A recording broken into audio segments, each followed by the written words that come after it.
Bonjour, vous êtes sur New World Info et c'est l'heure de décryptage. Nous recevons Mamadou Diouf. Avec lui, nous allons parler du Tchad, un chef rebelle tenté par la filière Wagner. Mamadou Diouf, bonjour, vous allez bien? Bonjour Michel. Dans un document sonore authentifié par plusieurs sources, le leader de l'UFR, Timan Erdimi, s'entretient avec un ministre conseiller spécial du président centrafricain, Faustin Archange Touadéra. Alors, le conseiller s'appelle Abdul Kassim Al-Goni Tidjani. On entend le chef rebelle tchadien faire part de sa volonté de convaincre le groupe paramilitaire russe Wagner, très actif en reprise centrafricaine, où il intervient aux côtés du gouvernement de ce pays, de l'aider à chasser du Tchad le président du comité militaire de transition à la tête du pouvoir, Mahamat Déby Itno. Alors, Mamadou, si c'est vrai, on peut dire tout simplement que c'est très grave. Mais non seulement c'est très grave, mais il faut se demander qu'est-ce qui prend à nos autorités, aussi bien d'un point de vue administratif, aux gouvernants, aux autorités politiques, pour se laisser prendre à ce piège aujourd'hui, parce que mais n'importe qui peut enregistrer aujourd'hui n'importe quoi. Il y a tellement d'instruments sophistiqués permettant d'enregistrer que je crois qu'un homme politique doit se mettre dans la logique du président de Gaulle. À l'époque, il n'y avait pas tout ça, mais De Gaulle disait qu'il ne règle pas les questions au téléphone. Il ne parle pas au téléphone. Voilà, il veut que la personne soit en face, parce qu'il avait raison, quand tu parles avec quelqu'un au téléphone, la personne peut être en train de se moquer de toi, de faire des mimiques et tout ça, tu ne peux pas voir. Lui, il veut que tu sois en face pour que quand on se parle, qu'on sache de quoi on parle. Et bien sûr, il y a moins de chances en ce moment de pouvoir enregistrer un tel entretien. Surtout quand l'entretien porte sur un sujet très important ou bien un sujet sensible. Si vous parlez au téléphone, si vous parlez sur WhatsApp, quel que soit l'instrument que vous utilisez, mais l'instrument que vous utilisez appartient à quelqu'un, c'est une toile d'araignée comme on dit. Quand tu touches la toile de l'araignée, l'araignée c'est où on a touché dans sa toile. Donc le propriétaire de l'instrument sait que vous avez envoyé quelque chose. Est-ce qu'il va le divulguer ou pas? Ça c'est autre chose, bien que le droit ne le permet pas. Mais dans la réalité, on a vu plusieurs fois des enregistrements théoriquement privés, des entretiens théoriquement privés se retrouver au niveau du public, comme c'est le cas avec cet entretien-là. Je crois que la première chose qu'il faut ici, c'est que les responsables politiques et autres se ressaisissent pour savoir qu'on est à une ère où, avant de parler, il ne faut pas remuer la langue 7 fois, comme on disait, mais il faut le faire 10 fois. Et il faut bien savoir à qui on s'adresse et s'assurer qu'on n'est pas enregistré. D'ailleurs, dans certains services, on le fait. Quand vous arrivez, c'est la fouille systématique.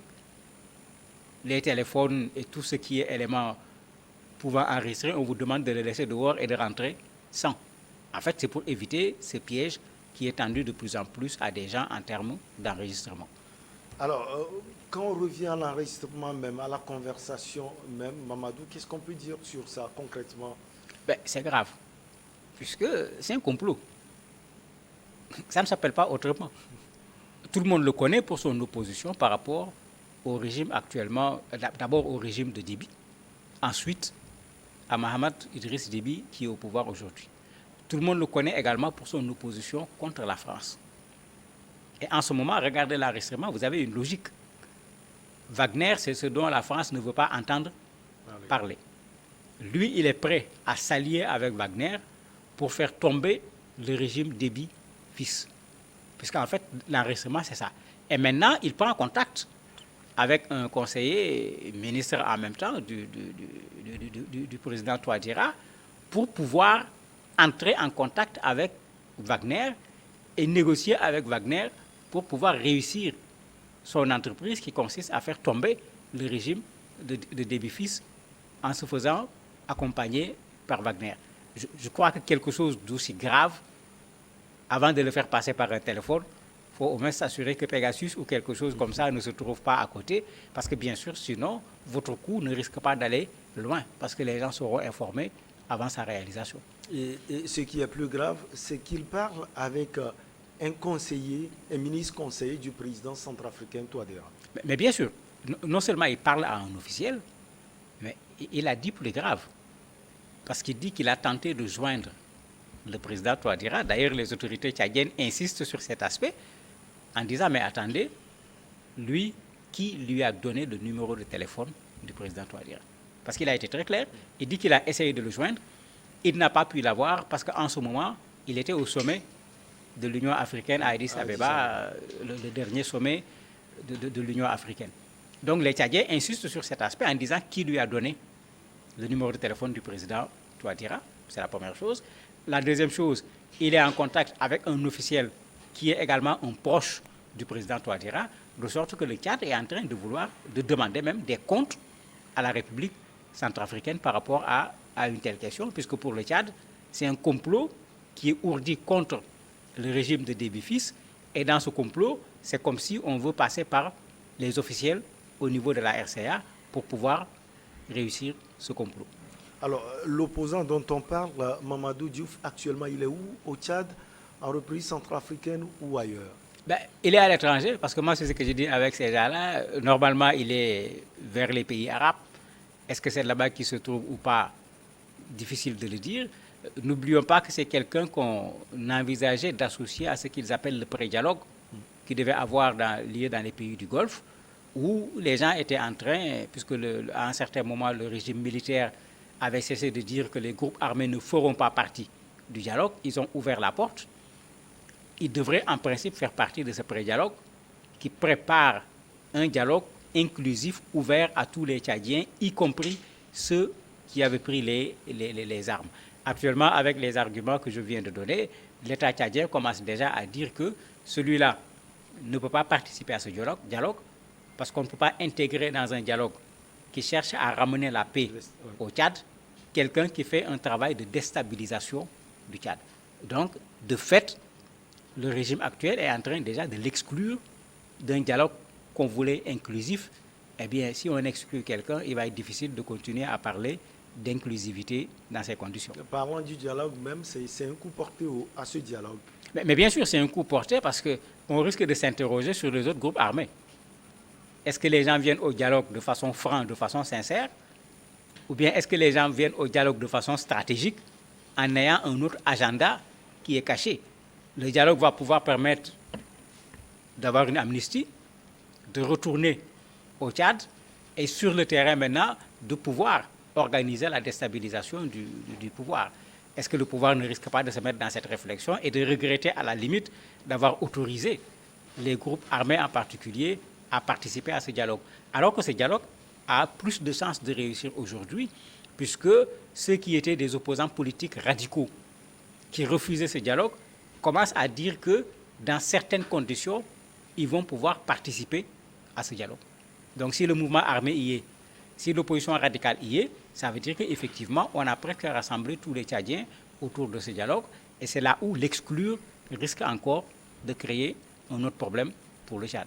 Est-ce que cela ne risque pas de créer des brouilles entre N'Djamena et Bangui? Il y en a déjà. Il y en a déjà, et n'oubliez pas que des soldats tchadiens avaient été tués vers la frontière. Dans cette mort, il y avait des soldats de la République centrafricaine, il y avait également des éléments de Wagner. Vous vous rappelez, il y avait eu des mots très durs même de la part du Tchad. Des officiels centrafricains sont allés au Tchad. Heureusement, on a pu régler cette affaire. Mais si ça revient encore de la République centrafricaine, on risque de commencer à penser que la déstabilisation du Tchad va se faire à partir de la République centrafricaine. C'est une véritable brouille que ça risque de créer entre ces deux pays, alors que tous les deux pays sont dans l'instabilité. Aucun de ces deux pays n'est déjà dans la stabilité. Ils n'ont pas intérêt à vouloir chacun essayer de déstabiliser l'autre pays, alors que chacun a déjà suffisamment de problèmes à l'intérieur de son propre pays. Malheureusement, c'est ça la réalité actuelle. Les rebelles tchadiens, par la frontière, ont tendance à traverser. Au niveau des rebelles centrafricains, vous avez des gens qui sont plutôt d'origine tchadienne, etc. Donc, il y a cette frontière qui fait que les mouvements de déstabilisation d'un côté tout comme de l'autre ont un lien d'un côté comme de l'autre. Et ça, ce n'est pas très bon pour le voisinage entre ces deux pays qu'on ne l'oublie pas, qui sont membres de l'Union africaine et dont la coopération devrait aller plutôt dans un autre sens que dans la recherche d'un conflit. Sous le prisme politique et diplomatique, un différent aussi entre la France et la Russie, vous pensez, Mamadou? Bien sûr, puisque sur le plan géopolitique, quand ces pays agissent, ils n'agissent pas à visage découvert. Tout le monde connaît la position de la France aujourd'hui par rapport au Tchad. Tout le monde connaît la position de la France par rapport à la République centrafricaine. Tout le monde sait qu'aujourd'hui, le président Touadéra est capturé, entre guillemets, puisque c'était l'expression du président Macron, par Wagner. Il n'avait même pas dit par les Russes, il avait dit par des mercenaires Wagner. Tout le monde connaît la situation des Russes par rapport à la France au Mali, la situation des Russes par rapport à la France en Syrie, la situation des Russes par rapport à la France avec la question de l'Ukraine qui n'est pas encore totalement réglée, mais pourquoi pas, effectivement, que cet affrontement qui ne dit pas son nom entre la France et la Russie se retrouve ici par Tchad et République centrafricaine interposées, comme on l'a vu plusieurs fois pendant la guerre froide, où des puissances ne se sont pas fait la guerre de façon directe, mais se sont fait la guerre par l'intermédiaire d'autres pays. Espérons que les Centrafricains, tout comme les Tchadiens, ne se laisseront pas manipuler pour que les Africains ne tombent pas à cause d'intérêts qui n'ont absolument rien à voir avec les avantages des Africains. L'opposant Timan Ertimi, quel est son poids dans la vie politique de son pays, le Tchad? Difficile à dire actuellement, puisque quand dans un pays on n'a pas organisé réellement des élections, pour qu'on puisse voir ce que pèse chaque groupe, vous connaissez le système, chacun dit j'ai tel nombre de militants. Bon, souvent quand les élections viennent, les élections demandent cela. Parce que quand tu dis j'ai 1 million de militants, on va à des élections, tu n'as pas 300 000 voix. Alors qu'aux élections, il y a tes militants, il y a les sympathisants, il y a d'autres qui votent pour toi. C'est pourquoi le meilleur baromètre pour voir qu'est-ce que pèse une personne, c'est des élections libres et transparentes qui permettent de savoir quelle est l'opinion des populations de façon générale.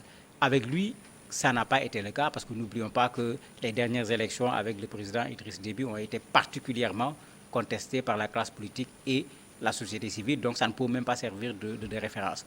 Maintenant, il est connu quand même parmi les groupes armés comme étant un groupe qui n'est pas un petit morceau au niveau de ces groupes avec l'UFR.